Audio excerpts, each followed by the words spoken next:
Hi, I'm Bruce B. Lanoyle, and you're watching a podcast where nostalgia comes alive. It's Jake's Happy Nostalgia Show. Let's roll it.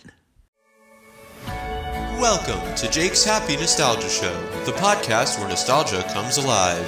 Since July of 2021, Jake and his friends have interviewed professionals in the worlds of acting, directing, writing, puppeteering, and many more. Who will they be chatting with in this week's interview? Find out in this Jake's Happy Nostalgia Show episode.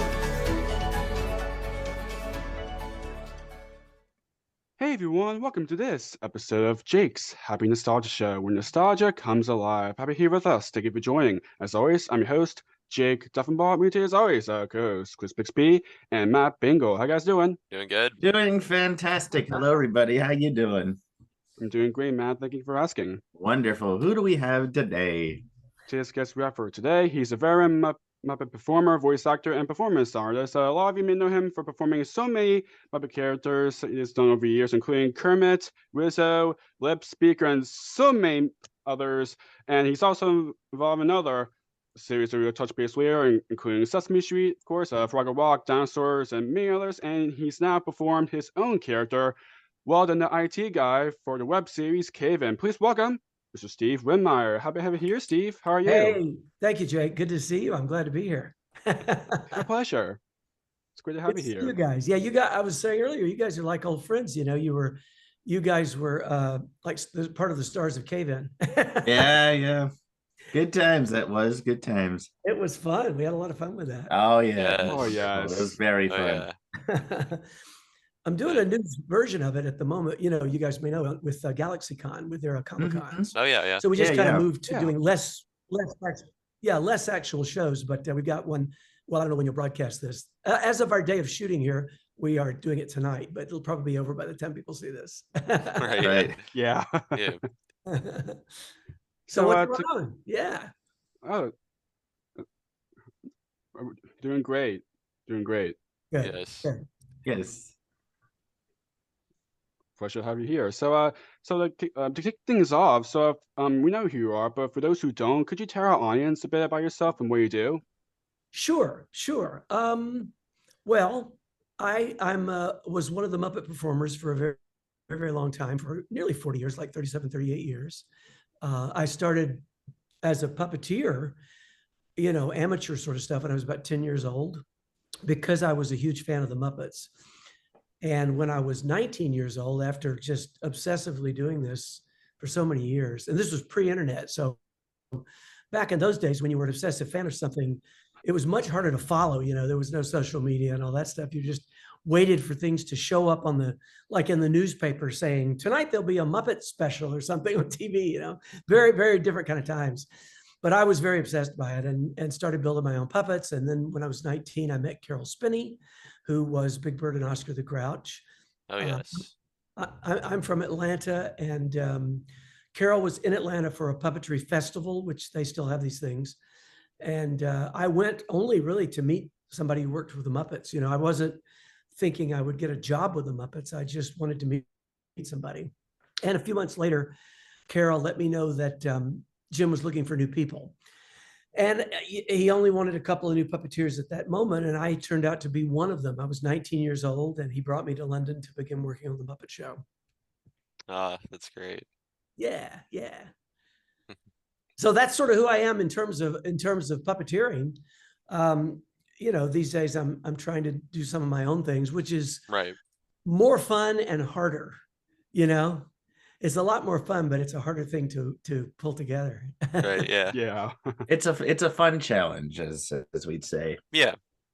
Yeah, you know, and I'm mostly doing it for fun. I mean, it was a way for me to sharpen skills and learn things that, you know, formerly with the Muppets, whether they were with Henson or with Disney, there were lots of other talented people to do all those things that I would now do myself, you know, the videography and some of the writing and, you know, all the production stuff, building the puppets, you know, building the costumes, the whole 9 yards. So, Yeah. but I'm lucky enough on Cave-In to still be working with Jim Lewis, who's a longtime Muppet collaborator and writer.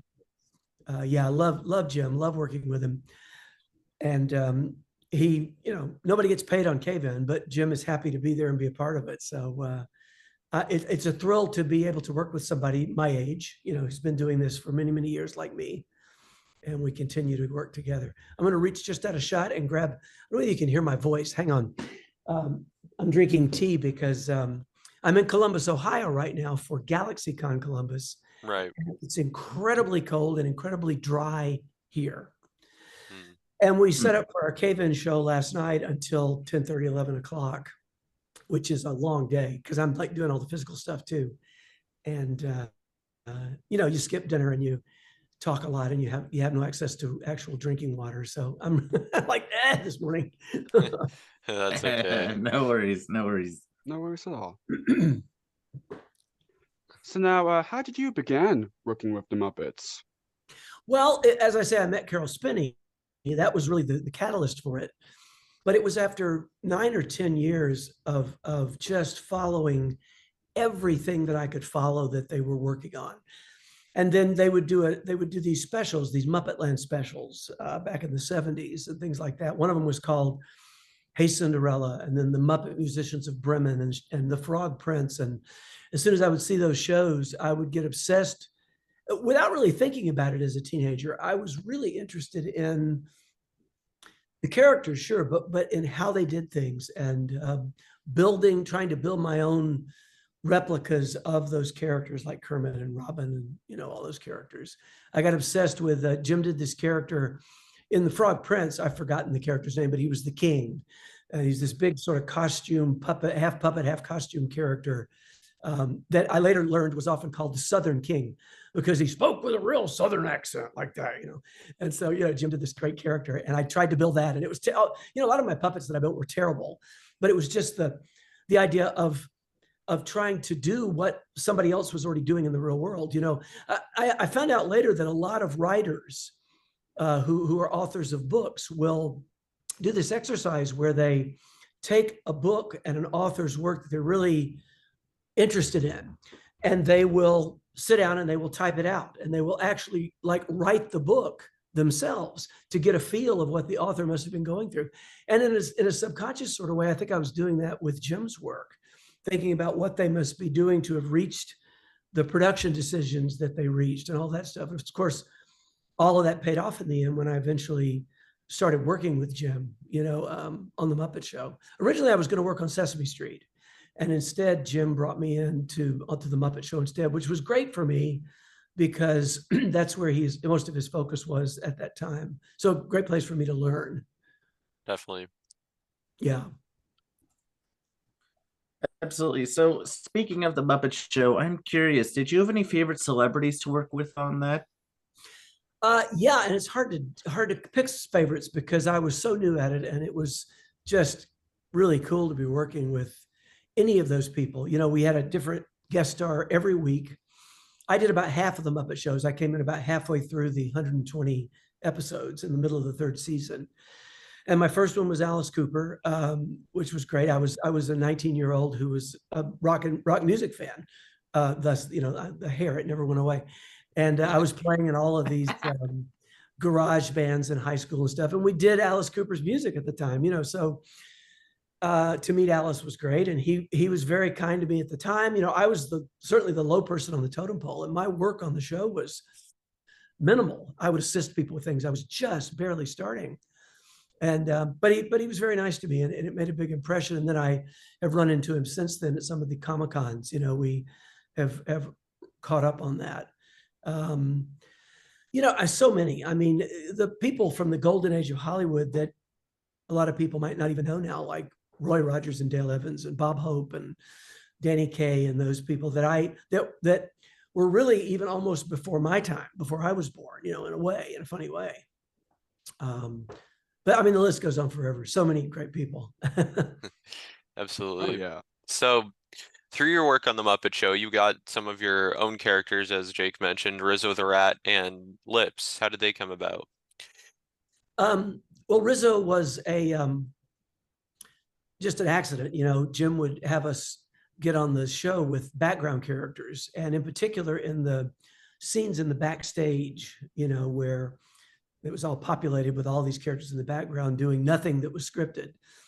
And I just found an old rat puppet that they had used for some other production at some point, and had it pop up in the back of the shot and move up next to Kermit at the desk, and just upstage. Jim wanted us to try to draw the attention and learn how to do that. He didn't mind if we took the attention away from Kermit and the main characters. It was fine.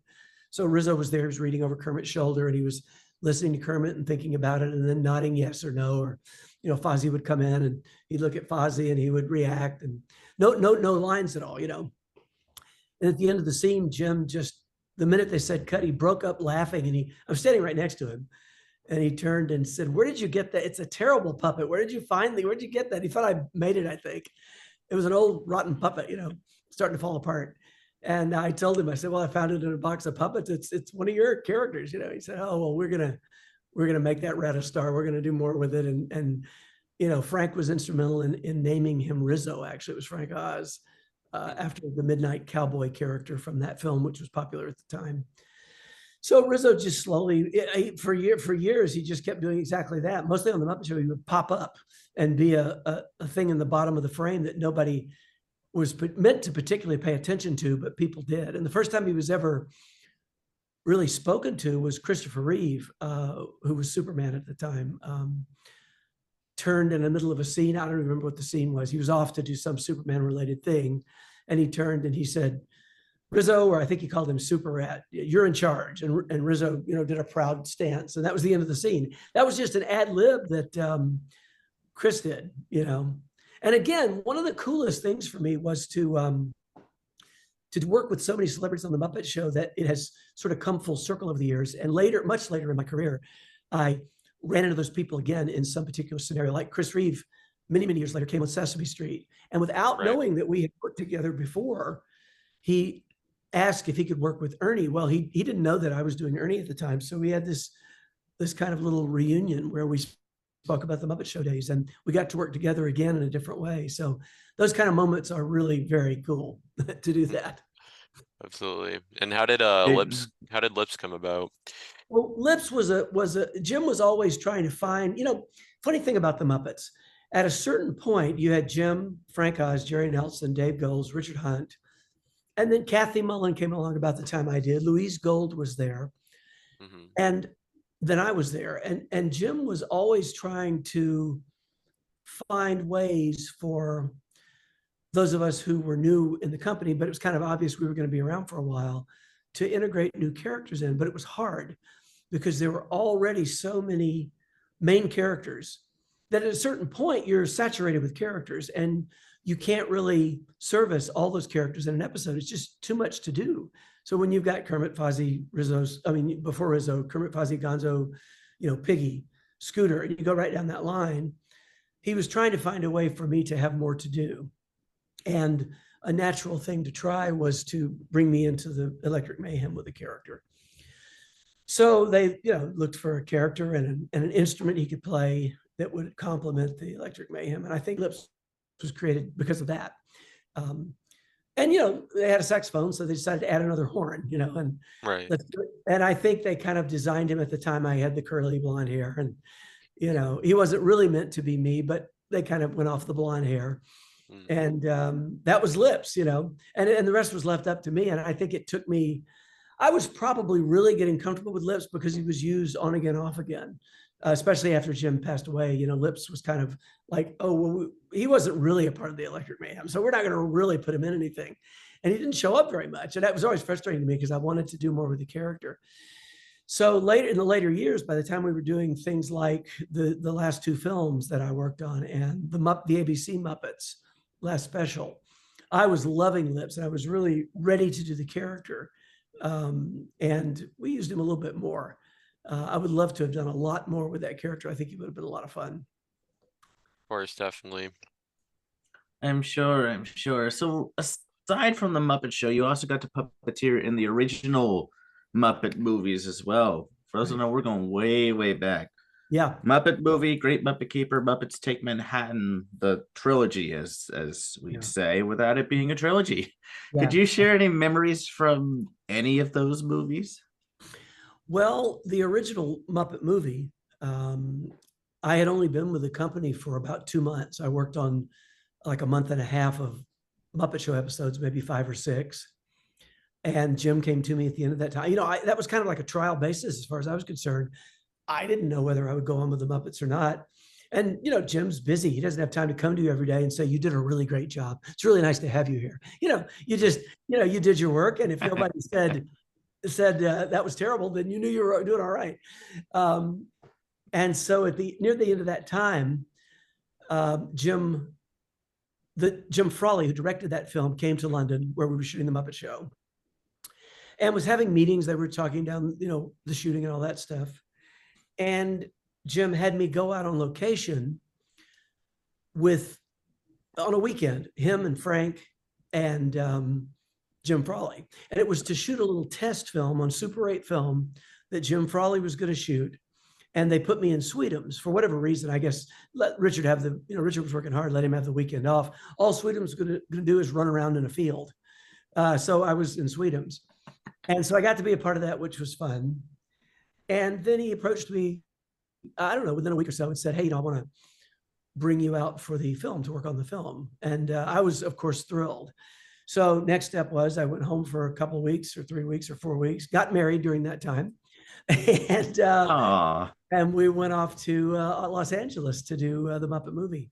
The funny part of that for me personally was that my wife and I were so young that, we were like 19 and 20. We were very young. And we were too young to actually be of legal age in California. At that point, it was 21. So we were too young to rent an apartment. So we got stuck in a hotel for a while, and it was, fortunately it was being paid for, but it was very expensive. Everybody was taking apartments, and we had to and we were not wild and crazy party people, so we were going to be okay. But the funny part was they didn't want you in a hotel because, you might be badly influenced by, older people who were, whatever they were doing. We were just too young. So the production had to take the apartment in their name, and we were allowed to stay there, which is very strange. But working on the film was terrific. I did anything and everything they asked me to do, which was a lot because there were only a handful of us who were there. Really me, Kathy Mullen, and then they bring in other folks as they needed them. But Kathy and I were the two main sort of, I don't know what the word is, but sort of background puppeteers. We did everything that there was nobody else to do. And I ended up when Frank was doing Piggy, I would usually do Fozzie for the film. I did Fozzie a lot, which is quite a lot of trust. I've only been there for a couple of months, and I did a lot of Fozzie scenes that Frank, of course, would dub. I didn't do the voice. Yeah. But just to let me, manipulate it. There's a scene where they're all sitting in the screening room as the film, I think it's when the film is starting. And I was doing, for whatever reason, Sam Eagle. And randomly, a paper airplane flies through the shot and hits Sam. And, I did what I thought Sam would do. All Sam did was just go, oh, and brush it off very subtly. Yeah. And afterwards, Frank came to me and he said, I just have to tell you, you did exactly the right thing with Sam. If you had done anything more than that, it would have been an overreaction. It would have been out of character. It would have been terrible, but you did the right thing. So, I was I was thrilled that I did the right thing, at 19 years old or whatever. But it was that kind of stuff, that was most of my time on that movie. And then I stayed in Los Angeles for a couple of months, I think, after Jim and Frank and all the main guys went back to London to start, because Muppet Show overlapped. So they had to go do the Muppet Show. And I stayed there, I guess, for a couple of weeks into the Muppet Show. Kathy and I were there. And I think Dave might have stayed for part of that time to shoot pickup shots, like, B unit stuff. And I did Fozzie a little bit for that. I think I did Kermit a couple of times, but it was all like wide shots where, you weren't really scrutinizing the performance. But the best thing about that time was, and all through those years, Jim allowed me to, nobody cared in those days. There was no social media. Nothing was going to get released any place, publicly. So I shot home movies like crazy. I had a Super 8 camera, and Jim just encouraged me to be on set and just shoot all the behind the scenes. And they weren't really doing that officially. So I've got all this incredible footage I mean, incredible in the sense that I'm, you know, an amateur shooting video, but you know what I mean? At least somebody shot it.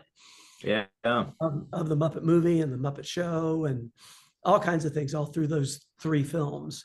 And it looks like maybe a few pieces of that are going to be included in a new Jim Henson documentary. That's nice. being done by, Ooh. yeah, I don't know whether you guys know about it. You must. Ron Howard's company is doing a Jim Henson documentary. So it's I expect it to be a very objective documentary because it's not being produced by, you know, the family or Disney. It's being done by an outside group, which I think is great. It gives us a look at Jim, you know, that should be fairly factual.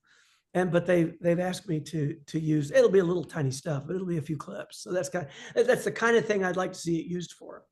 Nice. Yeah, Awesome. that's Can't wait great. for that. Yeah, I'm excited about that. Absolutely. And several years later, you also got to puppeteer in a Muppet Family Christmas. What was that like? Well, it was amazing because as most of you probably know, it was the bringing together of all the various Muppet franchises, which Jim owned all of those at the time, you know, Fraggle, Sesame Street, you know, obviously all the Muppets. And so he could do that. He could bring his characters into one show for Christmas. And there are many reasons why it was fun. It was a real reunion of all of these different performers behind the scenes. We didn't always get to see each other, especially with Carol Spinney, because Carol is the person who was responsible for bringing me into the Muppets.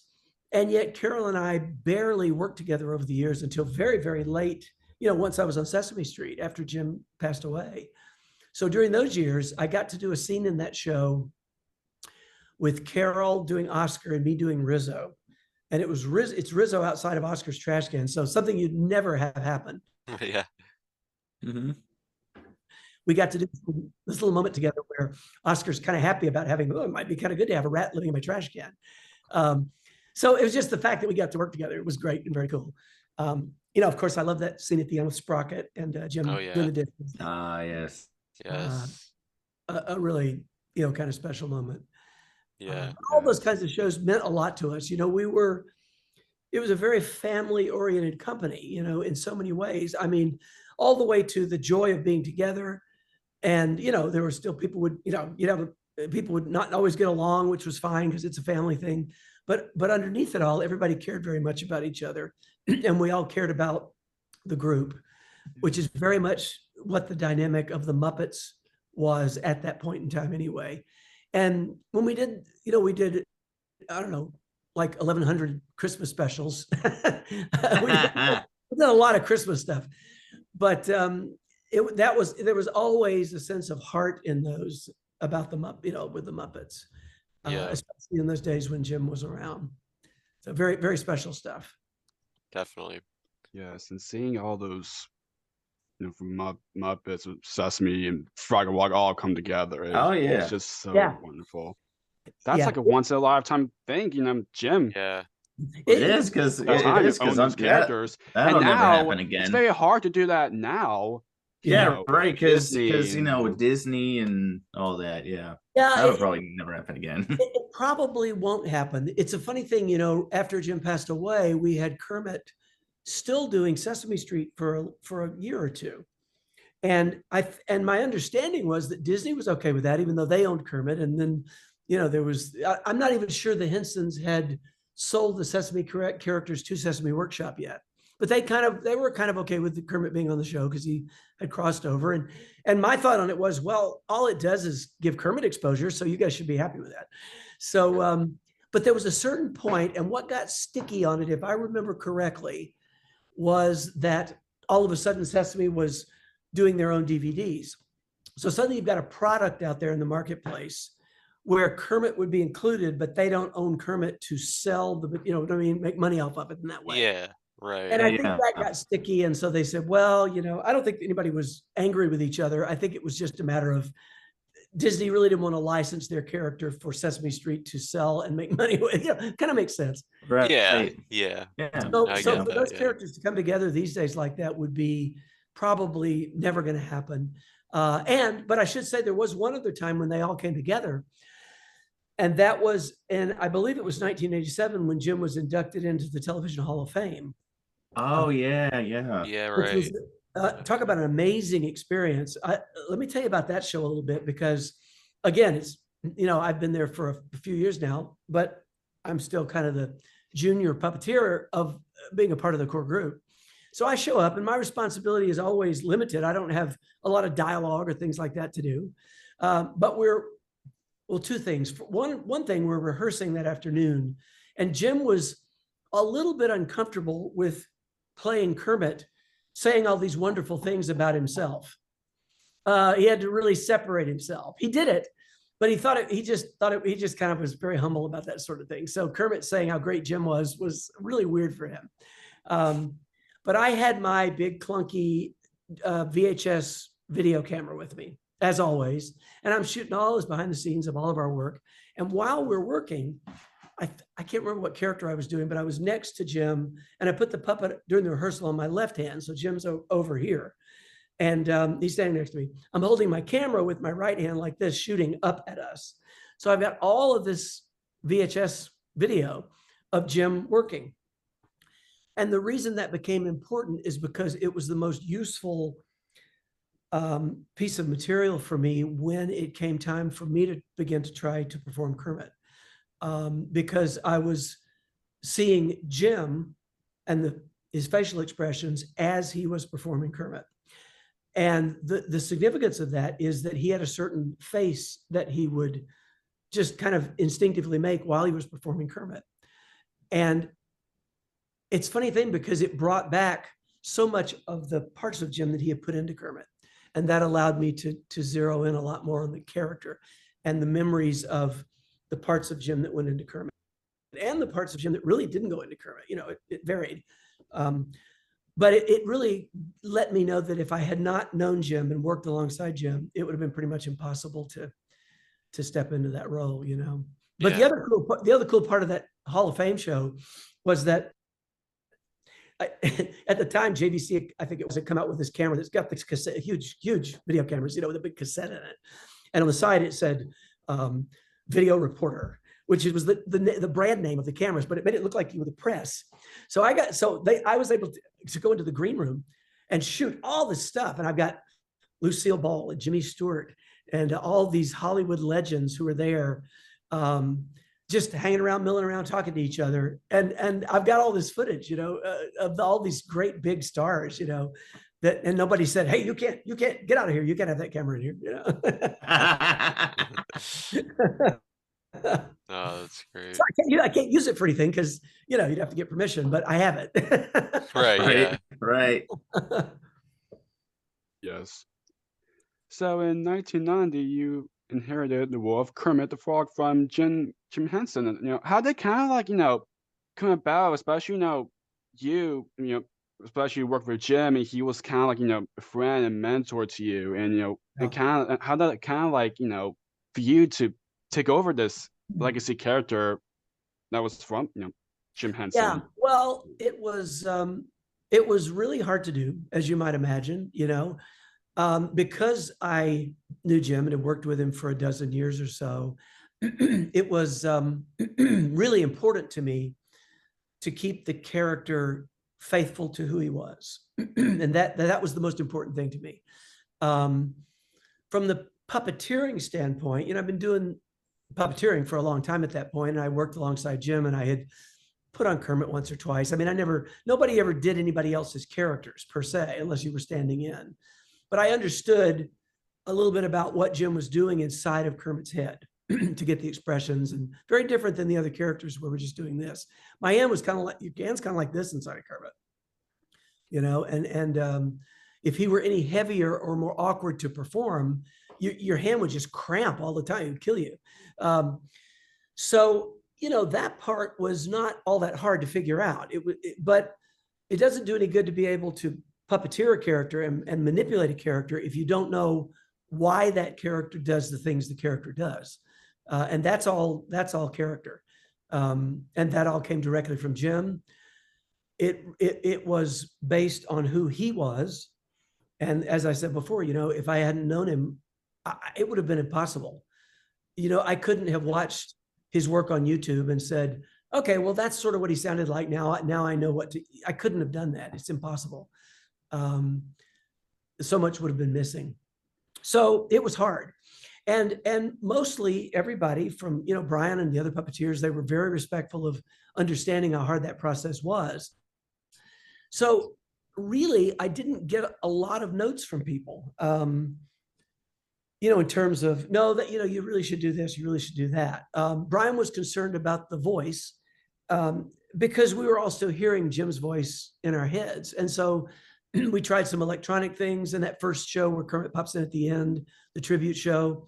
They put some sort of an electronic filter on my voice, which honestly, I think it made it worse than it, more shocking than it would have been if they just used my voice, But still, maybe it acted as a transition time because my voice was never exactly Jim's. But once I felt comfortable with Jim, remembering how he worked, his mannerisms, I think the voice became secondary to that, and it was close enough. It was in the ballpark. I tended to find that my voice for Kermit was better on those mornings like this when I would wake up and I almost didn't have a voice because my voice was a little deeper than usual. And I think I sounded a little bit more like Jim. But anyway, but the voice is so secondary to the character. Frank has said that, and I know that to be true. The voice, it's really about Jim's influence on the character and on the Muppets as a whole, which, dare I say, I think it's missing a little bit these days. Jim's influence on the Muppets has kind of slipped away just a bit. There's almost no one left there who really knew and worked with Jim, except Dave, really. And Dave is Dave's still going strong, yeah. He's going strong, but he's also doing less and less. He's got a family and he wants to spend time with his family, and he's getting on up there, and he does less and less. And I don't know what the situation is. I know what it was when I was there, but I suspect he sort of enjoys being around the other performers, enjoys the people, enjoys the work, and probably doesn't get very involved in the day-to-day. So that's why I say I think Jim's influence has kind of left a little bit. Yeah. A shame, but we've got the old stuff to see Jim's influence. So there you go. Of course. Of Right, course. yeah. Of course. Yeah. Yes. And, I gotta mention the Muppets celebrate Jim Henson. It's such a wonderful like tribute about because I remember the last part where basically all of them are singing, "Well, people, we have for you," and then Kermit is just listening to them. Yeah, Like, that's a beautiful song, and every time we ever sung it, we would like start to tear up. Right? Imagine it's really It's one thing to watch it; it's another thing to try to get through it when you're singing it. Yeah. I remember the first time I had to sing "Rainbow Connection" after Jim had died. I almost couldn't get through it. It was a nightmare because I don't remember what the performance was. It was a live thing. I'm singing live. It's not pre-recorded. And, all of a sudden I'm in front of a huge audience. Of course, I can't see them and they can't see me. But the minute I started singing it, they just erupted in cheering and applause. And I thought, oh God, because I'm really, in the long run, I'm one of those people, I'm a person who sat out there and watched it all those years. Yeah. And I just thought, okay, Steve, get it together. You can't get emotional when you're the one doing the song. You gotta right? Yeah. Right. Yeah. So your first feature film and kind of your first major project with Kermit was on the Muppet Christmas Carol. What was it like working on that movie? Well, it was interesting to the transition between me having worked on all these other films, doing fairly minor characters and filling in for people, and then suddenly doing what was kind of one of the lead roles as such an important character. But again, I had enormous support. We still had all of the standard crew of puppeteers there. Frank was extremely supportive and extremely helpful. And one of the things I found early on is that when Frank would perform Piggy or Fozzie alongside Kermit, when I was doing Kermit, I don't know, it was the strangest thing. After watching so many years of their work together, Jim and Frank, I sort of instinctively, it was like I was channeling what Jim would do in a way. I felt whatever Fozzie did, I knew how Kermit would react to that. And whatever Piggy did, I knew what he would do, you know, and it sort of, I was able to rely on that. And it was the same within that film, you know. It's always such an ensemble effort. You know, you play, just like any other actors, you play off of your co-stars. And if you don't have people who are giving you their performance, then you can't do it. So I was fortunate enough to go through that transitional period with Frank and Jerry and Richard and Dave and those guys, you know. And then, of course, we had 100 other puppeteers on that film, all of whom I know from years of work. So it was a very supportive team.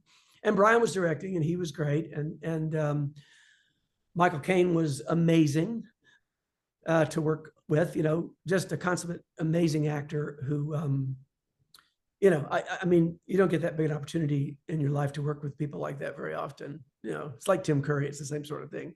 Right. Yes. You know, so it was a great experience, and stressful to a degree because it was very important to me to get it right, but really not, you know, really just, it was the opportunity to really become Kermit in a funny sort of way. So by the time we were doing the, you know, post-production PR stuff, because we did tons of it, it's all improvised. And, you know, Jerry Nelson gave me a great compliment. We were doing all these, they do these satellite media tours, which is basically like what we're doing now, where you go out to 100 different news stations all over the world from one location. And it was Kermit and Robin. And we did a couple of those, and Jerry turned and said, you know, you've really got this character now. You really, it feels like I'm working with Jim. And it was just best feeling, best feeling. So, anyway. It's beautiful. So you eventually also took on the roles of Beaker and Statler. What was it like performing them? Well, it was a good feeling. I think I was doing Beaker right after Richard passed away. And that was really, I think, the result of Dave having said to whoever was handling casting, Brian being one of them, that he thought it would be good if we worked together, because we worked together on so many other pairings of characters, you know, Gonzo Rizzo, you know, Wembley and Boober. And so, you know, and I had been around Richard when he was doing Beaker. I can't say that I had a real handle on where Beaker came from within Richard, but I've been around it and I knew how he made the sound. And, right, you know, mostly Beaker and Bunsen fell into a category of characters like the Swedish Chef for me, which I called like 3-frame cartoon characters.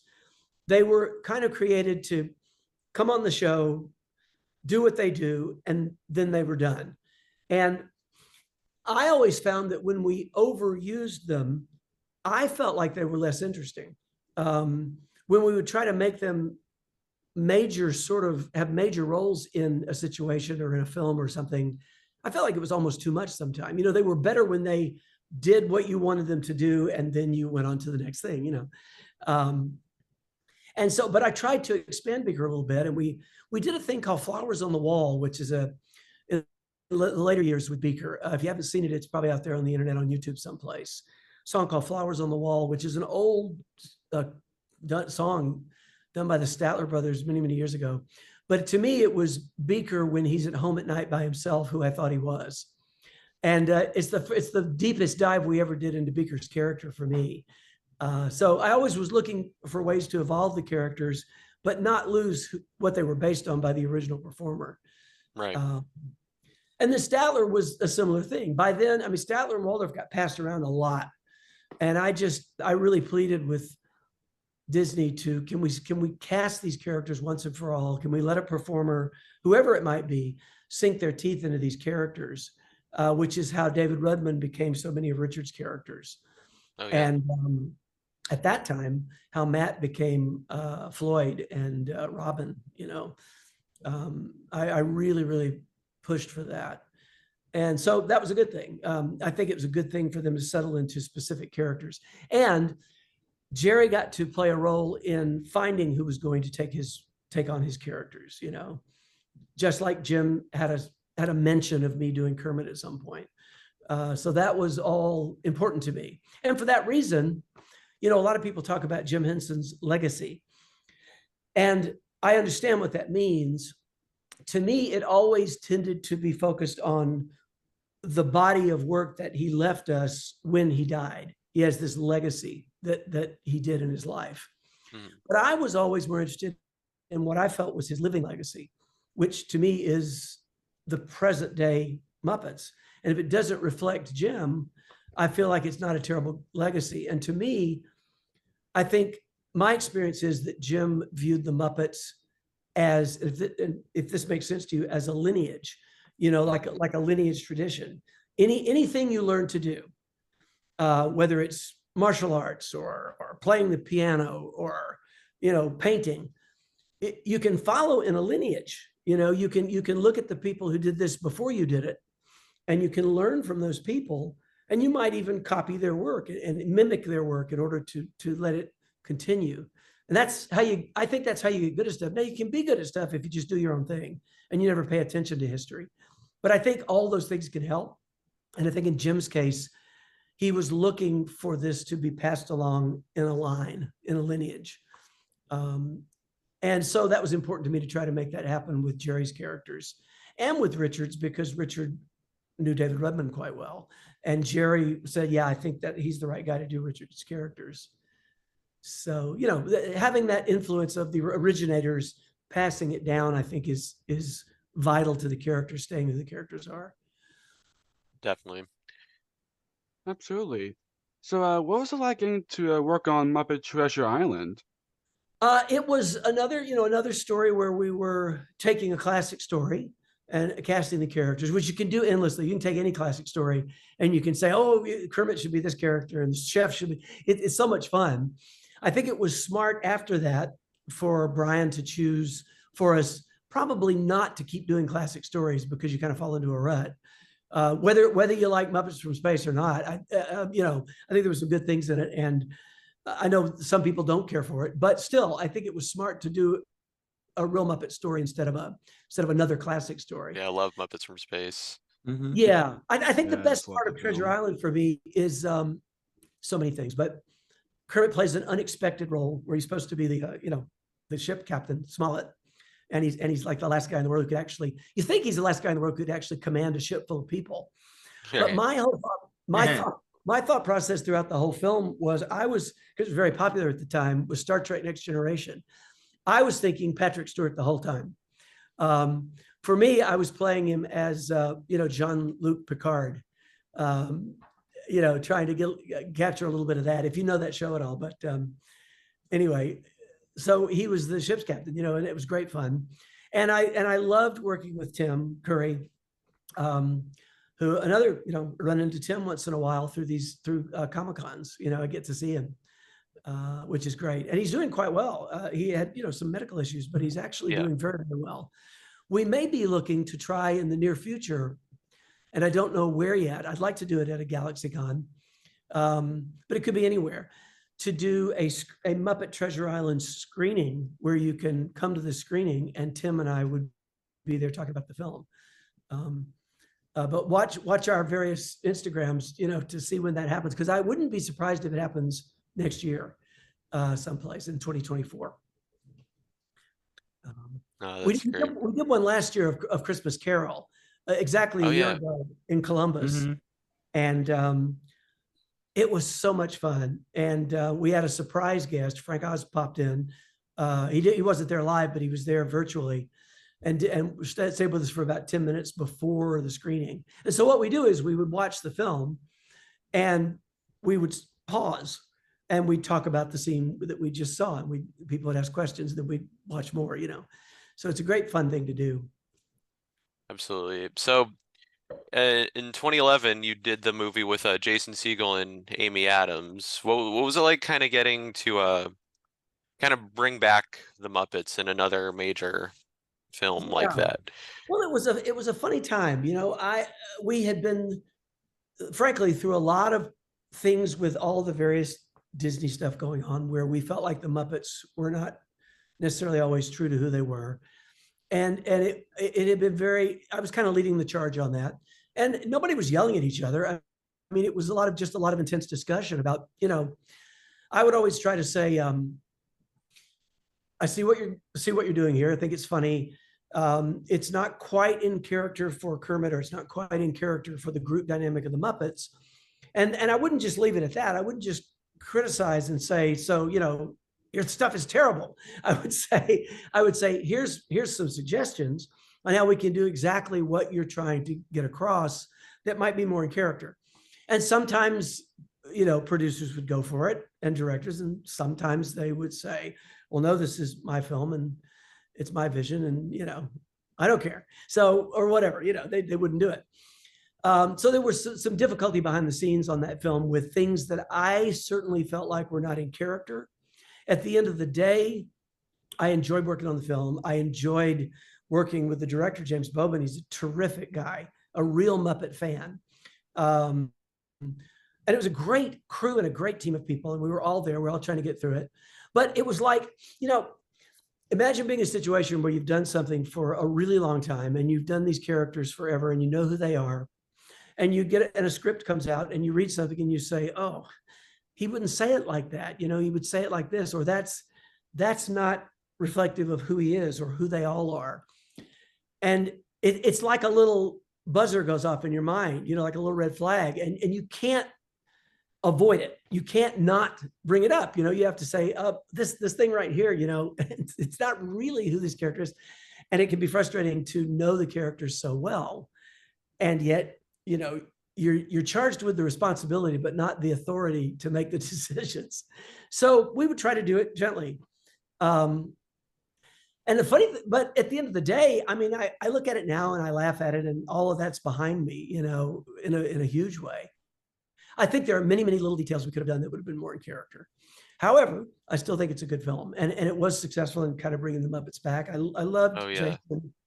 Amy was terrific. We got to work with great people. I didn't really get to know Jason until we did the PR on the film, because most of his scenes were with Walter and other thing. But we didn't work together a lot on the film, so we never got to know each other. And when we did all the travel, we traveled all over the world to promote this thing. Germany and Brazil and all these places, Mexico City.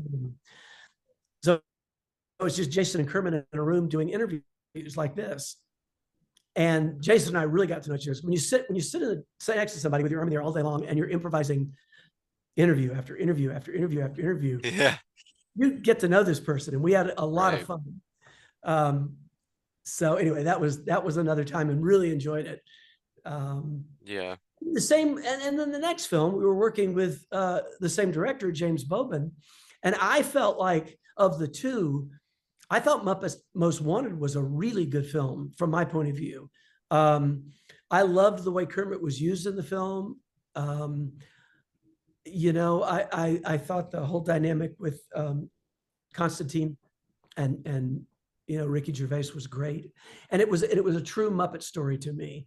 The other one felt like the Muppets were making fun of the Muppets a little bit, making fun of all the things they'd done in the past, like it wasn't serious to them. That one, to me, they were on a journey, and I loved it. I loved that one. Definitely. So I'm sure all Muppet fans are wondering, can we hear a little bit of Kermit and Rizzo? Well, I suppose so. I don't often do the voices these days. And by the way, you might listen to this and say, "Oh my God, I see why they got rid of him." But no, actually, Kermit is kind of there this morning. He's he's sort of with me. So I guess I might not. This is not who Kermit sounds like anymore. But it was for many, many years. I was this. And here's Rizzo. Rizzo was Rizzo. I'm still the same guy. I might have transferred my karma into this new guy called Weldon a little bit. It's not the same voice, but kind of same guy, only more harsh than I would ever be. I would never be.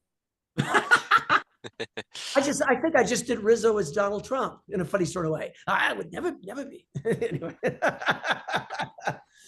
Oh man. I could kind of see that a little bit now that you mention it. Exactly. Yes. I could, it really could. So moving on from the Muppets briefly, you originated Wembley and Sprocket, the original Fraggle Rock series. What was working on that show like?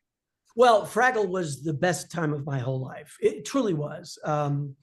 well, I had been with the Muppets about 5 years. I had not done any, I mean, I'd done Rizzo, but not in a major way. And suddenly I got the opportunity to do these two, especially Wembley, but really major characters. And was sort of, I mean, we had wonderful writers and producers on that show, very collaborative, but I was kind of left to let Wembley become Wembley. It was all on me, and just love that character. And people have heard me say many times that Fraggle is probably my favorite project that I ever worked on. We just passed the 40th anniversary of Fraggle.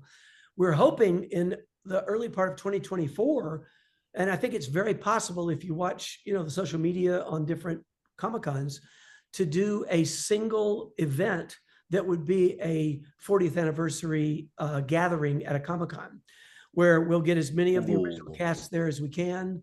Got people like you, all the fans, hopefully a huge crowd, and we'll do a one-day event where it's basically down at Fraggle Rock. And my hope is that we're able to do it in Toronto, which is where we shot the show. So I'm speaking out of turn. I'm speaking prematurely, but I think it's possible, and I'm make it clear it's possible because it might not happen, that we might do this in March of 24 at the Toronto Comic-Con. It's a fan Comic-Con. Nice. But I'm not involved in the direct planning, but the people who are, I'm in touch with them, and it's being talked about.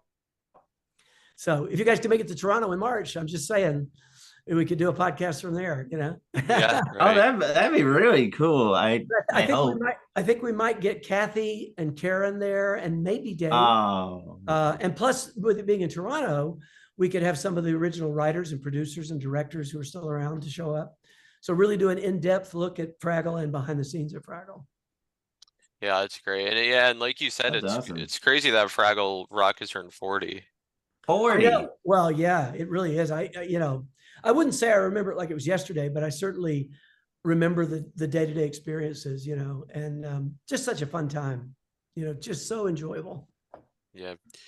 So what was it like working on Dinosaurs? Dinosaurs was a really hard project to work on because it was so technical. I think it's one of the best things we've ever done. I think it's really well done. But the technology that we were using was this control system where we were running the faces from these remote rigs.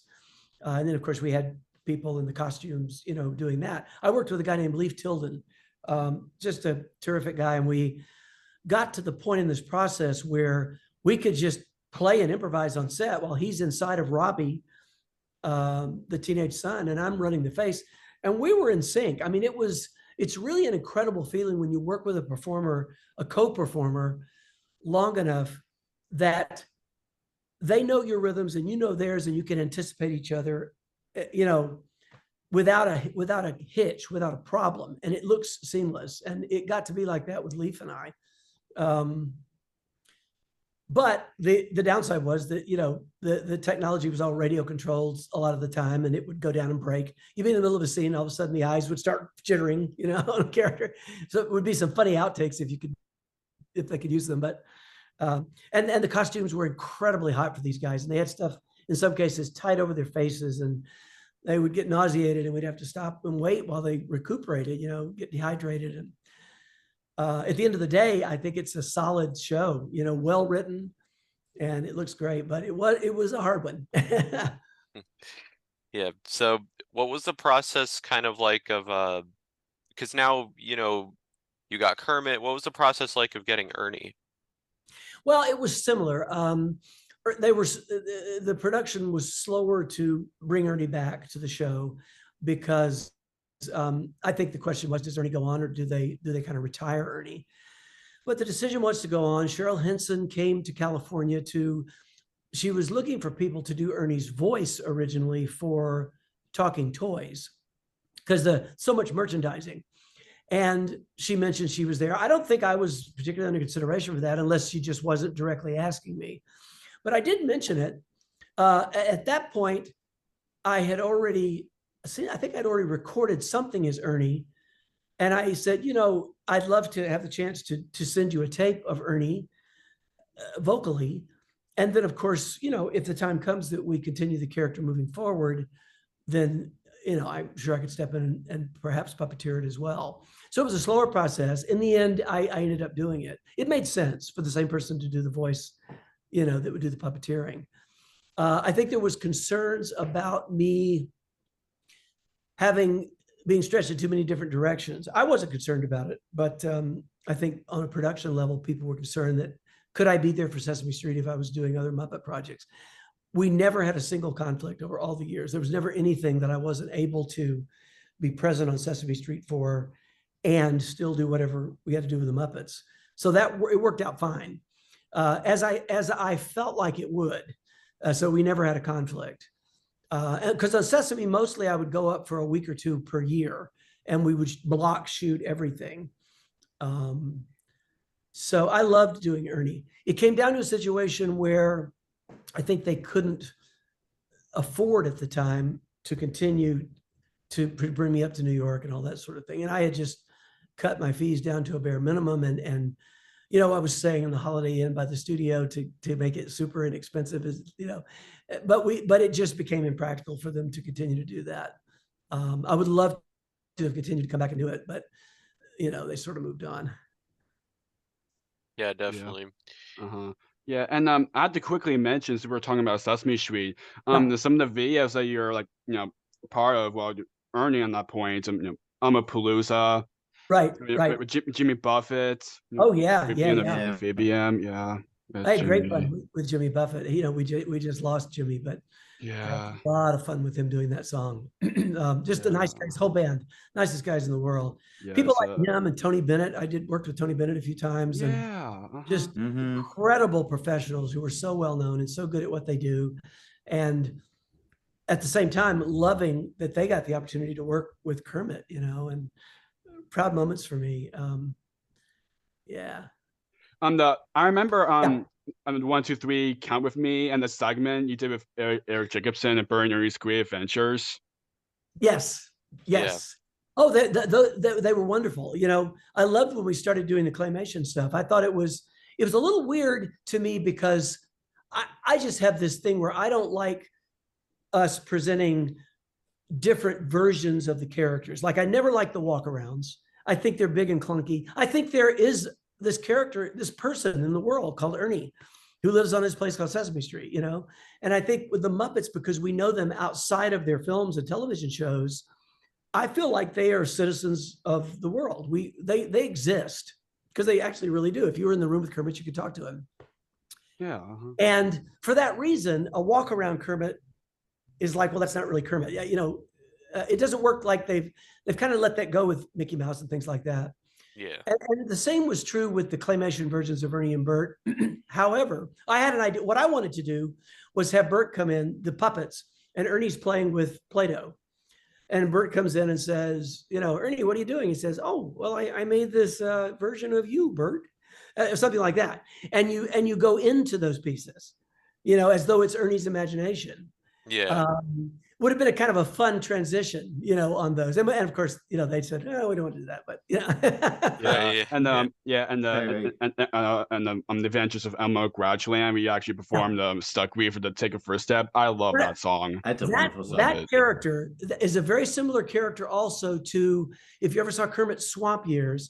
I did the I did the rabbit in that. His name was Jack Rabbit, and he's in the pet shop, and he sings a song called "Life as a Pet." It's essentially the same character voice. And I love that voice. I've never done a permanent character with that voice. Love singing in that voice. In both cases, it was a great opportunity for me to do kind of an extra character in projects. And I truly love both of those pieces a lot. Yeah. So to wrap this up, so the last question that I'm going to ask is a question we ask all of our guests at the end. So this podcast is called Jake's Happy Nostalgia Show. When you think of nostalgia, what do you think of, or in your own words, how would you define nostalgia? Well, I think it's what I'm making this up as I go along, by the way, because I've never thought about this. I think it's what we have in our lives that can keep our spirit alive as we evolve on it. It's some things that we go through in our lives, things that we experience with the rest of the world. And, it influences who we become. in so many ways.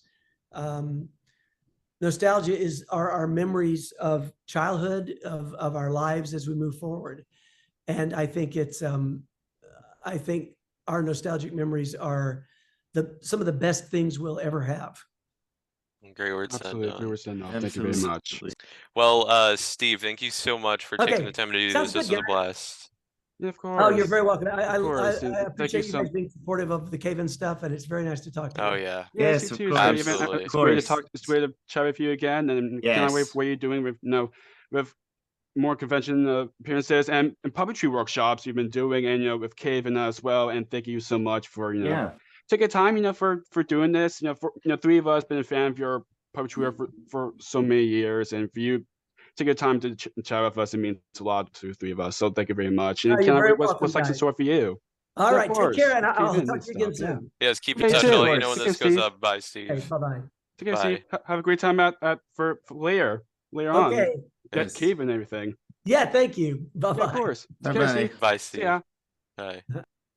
It's goodbye from us as well, everybody. yes, We absolutely yes. enjoyed our time with Steve Whitmire. Keep Yes. on the lookout for more wonderful interviews coming your way. And- Next year. Yes, Yes. next year. This is our Yes. last episode. Just want to say this is our last episode of the year. last airing of the year. And as Marty has his Santa hat on. Yes, it worked out. Hi. Yes. Yes, this is our last episode of the year. Hi. My goodness, can I just briefly say it has been a very special year for all of us here at Jake's Happy Nostalgia Show. I mean, all the guests we've had on, and Yeah. our 100th episode aired this year, and but I feel this is just the beginning. We have a big year next year. 2024 is going to be huge. Can't say too much about it yet, but it is going to be huge. But for me, Matt Bingel, and Marty Monster as well. Hi. For Chris Bixby, Jake Deffinbaugh, our manager DJ Bob, our logo designer Kieran Devlin, everybody at Jake's Happy Nostalgia Show, thank you. Thank you for making this an incredible year. We're gonna take a couple weeks off. We'll be back on January 10th with a new episode, and we'll keep going from here. So from all of us at Jake's Happy Nostalgia Show, a very Merry Christmas and a Happy New Year. Yes, and if you don't likewise, celebrate mate. Christmas, Happy Holidays, whatever holiday you celebrate. Yes. Yes. Happy We holidays. celebrate to you Christmas. all, Some Merry and, Christmas stay from all of tuned us.